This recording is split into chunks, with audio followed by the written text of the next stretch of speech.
Well, thanks for clicking on the video. Today I'm in Thailand and I'm looking for a waterfall. It's dry season, so I'm not expecting for it to be gushing down with water. In fact, I'm just expecting a little trickle, but hopefully I'll find somewhere deep enough which will allow me to jump in and cool off, because it really is hot. And this is the river I have to follow.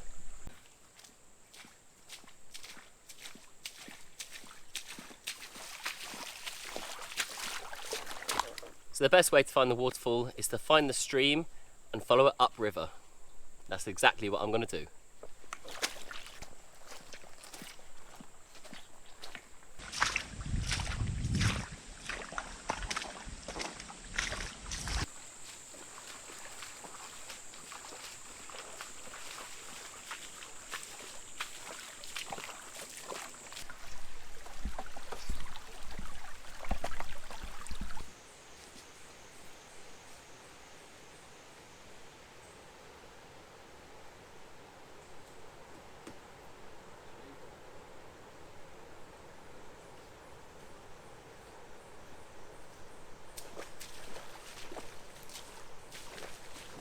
So I've actually been in Thailand for about 2 weeks. I haven't done much filming. However, I have filmed a video where I went hiking in the jungle in the north of Thailand. And also I did another video where I was on the beach for 24 hours. That's pretty cool. So go and check them out.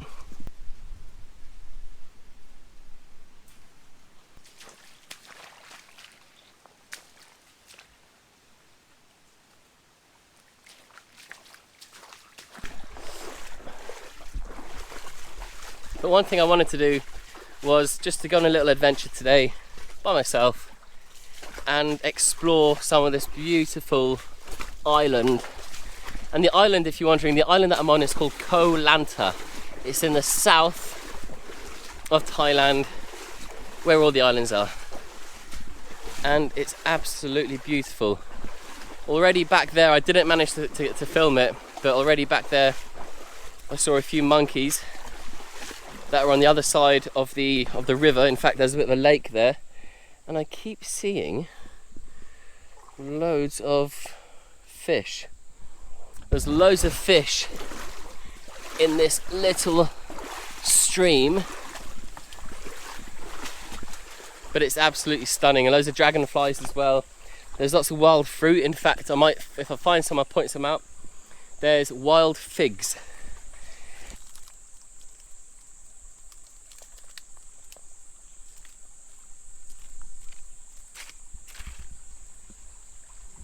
Well, that's quite a cool lizard.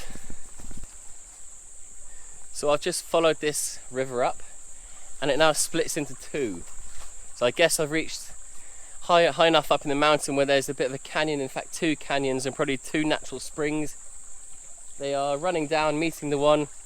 But in fact, I have been here before. I was here about 6 years ago, and I remember this point, and I know I have to go to the right. So I'm going this way.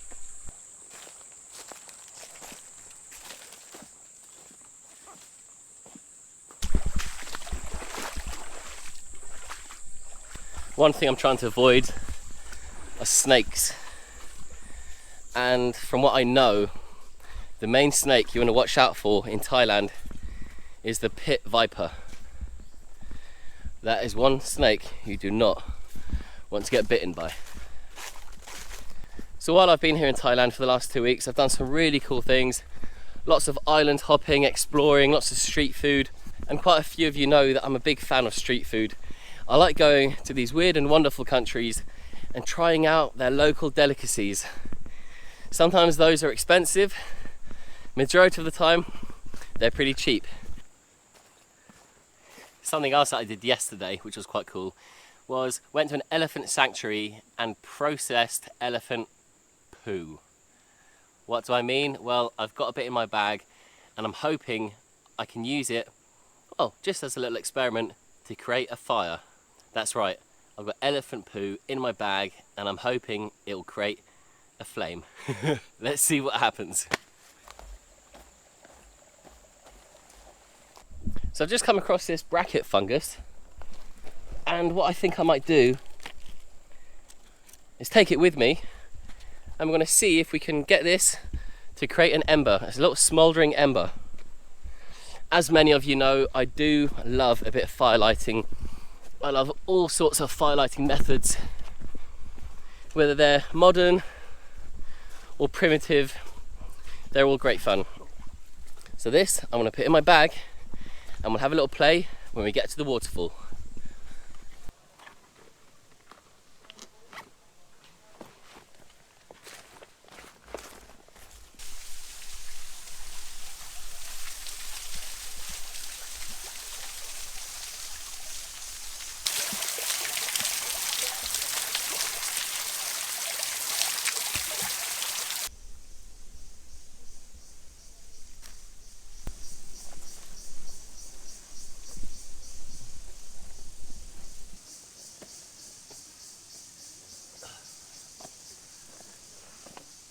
So I finally made it to the waterfall. Tell you what, it was a well needed bit of refreshing cold water because it's pretty hot, it's very humid. My arms, my back, my legs are just sweating. So yeah, that was a nice little dip. And now I'm climbing up to try and get to the top of the waterfall. It's a bit of a dangerously steep sort of cliff edge, and that is the terrain that I'm going through, but I'm sure I'll manage. Basically, if this video is up online, it means I've made it.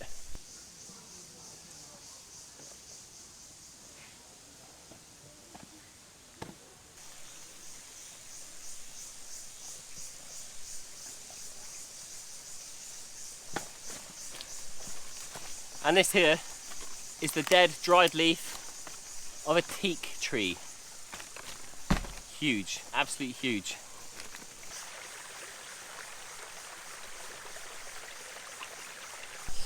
And this is it, the top of the waterfall. It's not that high, maybe 15, 20 meters. But beautiful, absolutely beautiful. This is what I love when I go traveling. I always look for somewhere adventurous to go and explore, and this is right up my street.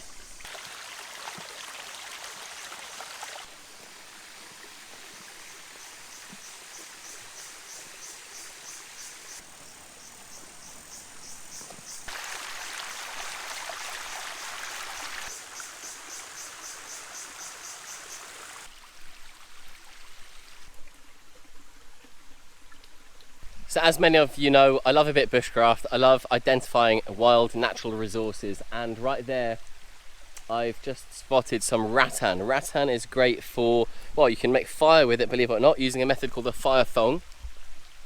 But it's also great for cordage and binding and weaving, really strong. It's a vine, it goes for meters and meters, maybe 10, 15, 20 meters up into the trees, probably up to the canopy. And yeah, a great resource over here in Thailand for cordage making. Ho, ho, ho, ho.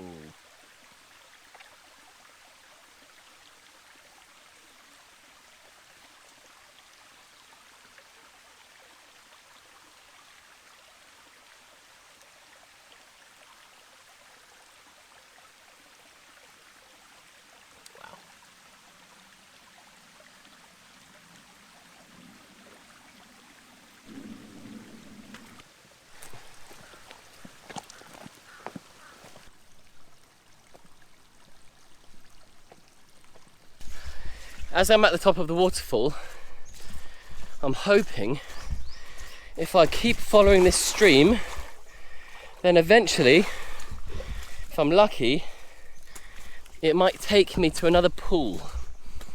Some sort of like, I don't know. I just think quite often when I find a waterfall, I'll always go that little bit further to try and find somewhere where there's a nice pool where I could go for a dip, because down there it was quite shallow by the waterfall.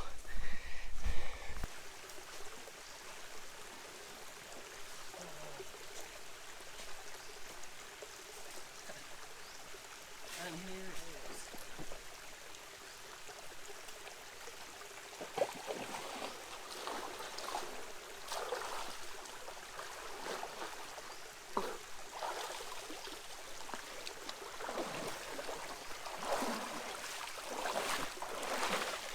And here it is. This is the sort of place that I've been looking for. And it's absolutely beautiful. I mean, look at this tree right here.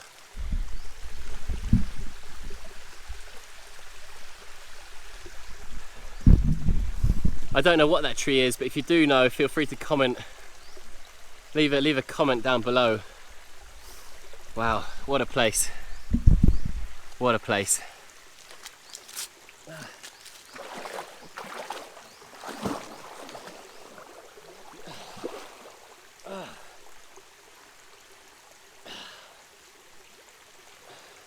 Right, so now I want to show you the firelighting bits and pieces that I've got, and I think I'm just going to relocate to somewhere away from this rock, further up there, maybe find a flat rock, and you'll see what I'm talking about in a minute.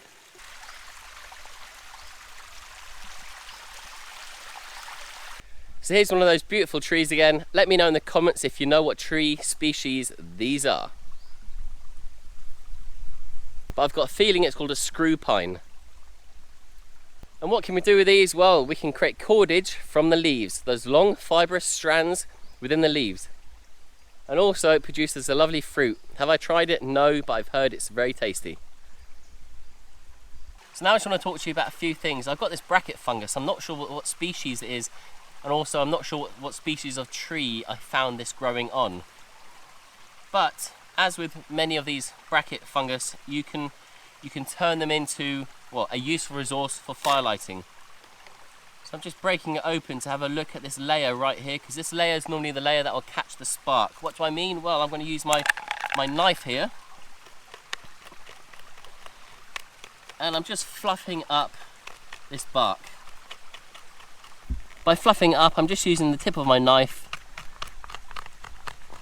just to reveal that nice suede textured material underneath. And the more you do it, the more it helps when it comes to creating your ember. So there we are.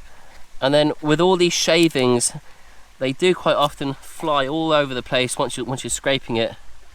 But I think I might have enough there to create a spark. Well, to create an ember, sorry. And with me on my travels, yes, I did bring a knife, and yes, I did bring a fire steel. Let's see if we can land a few sparks on this, which will then give us a nice slowly smouldering ember. And so far it doesn't look like it. Oh, hold on, what's this?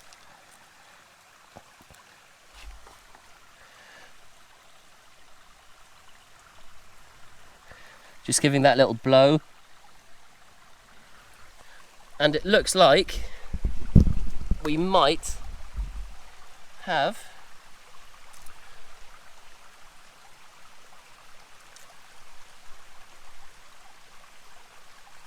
a glowing ember.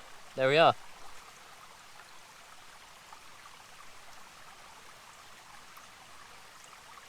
Got a nice smouldering ember. Once again, I don't know the species of this, but it seems like this is quite good for firelighting. Another thing that I have with me is some of this, which many of you will probably know what this is. Yes, it's a piece of fat wood. I got it off one of my friends that lives here in Thailand, and this is from a Thai pine tree. Species again, I need to find out exactly, but it smells incredible. Now, a bit cheeky, but I'm going to use one of my chopping boards. I'm just going to scrape off, in fact I'll do it that way, just going to scrape off lots of these shavings. Get my little fire steel here.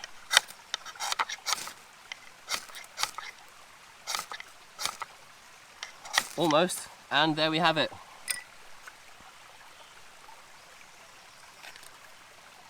Fire using, oh, it smells so much nicer than the fat wood that we have in the UK. I've just dropped it right there. I'll pick it up again.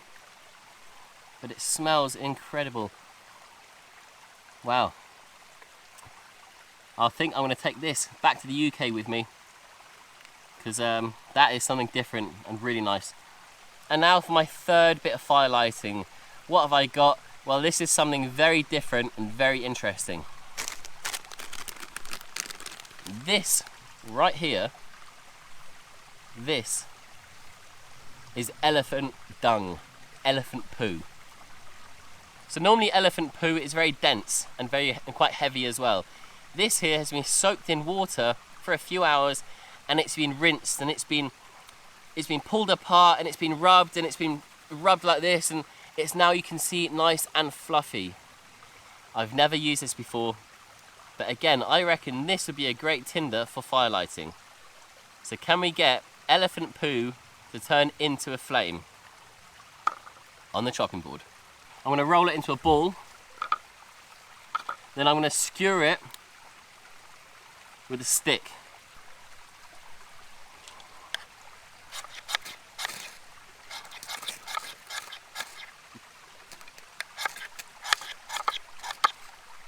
It's struggling, but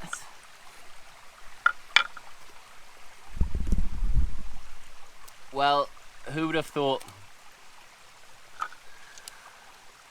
using a knife, a fire steel, and some dried elephant poo that you can create a fire. And to find out more about elephant poo, yesterday I made some paper. Well, what do I mean? Yeah, I made a sheet of paper. This is how I did it. Anyway, so the question is, how did I make the paper? Well, to begin with, the elephant dung is collected. It's then soaked for a few days, and that allows it to loosen up and somehow break down. So once the elephant dung has been soaked for a few days, it's then put into an automated tumbler. Once it's broken up, you then add plant fibres, making it really strong. So let's just recap. Elephant dung gets soaked for a few days. It then gets put into this automated tumbler. You then add tree fibres for the strength. Once you do that, you then place it into one of these giant trays. In the giant trays, you then loosen it up. You mix it around with your hand to make sure it's nice and even. Once it's nice and even settled in the tray, you lift the tray out very carefully and then go and place it somewhere in the sunshine. Leave it for a couple of days. The paper I made took 2 days to dry. So I went back there 2 days later to collect the paper, and I've now got this huge sheet of paper made from elephant poo. Question is, what to do? So this is why I ended up with elephant poo, because I went to an elephant sanctuary where they don't ride elephants. In fact, they rescue elephants. It was quite an expensive fee to get in, but you know what? The money goes towards a good cause, that being the rescue of these elephants. I'm also going to keep some of the paper and try it out for firelighting to see if it's any good in things like the fire piston, to see if it's any good with other methods of firelighting. The elephant poo I had, I just collected that. That was the process between it being cleaned and the fibres added. Basically, 2 days of being soaked and then taken out to dry. That's pretty much what I ended up with. When it's soaked, it loosens up a bit, give it a shake, and it gets rid of all the, I guess, impurities, leaving you with a nice cotton wool, fluffy, soft, like tinder, which is exactly what we just used to create that fire.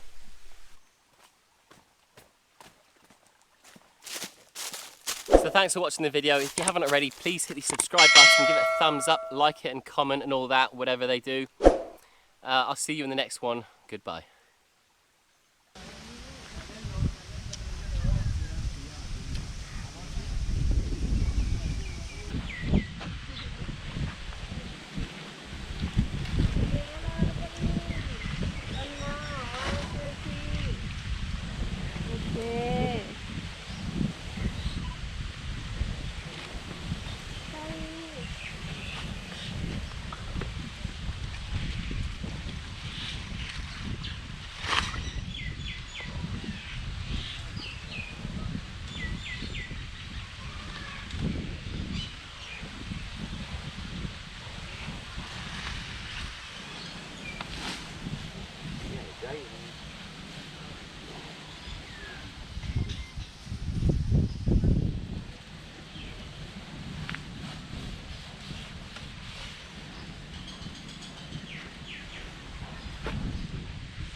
Khổ lắm rồi.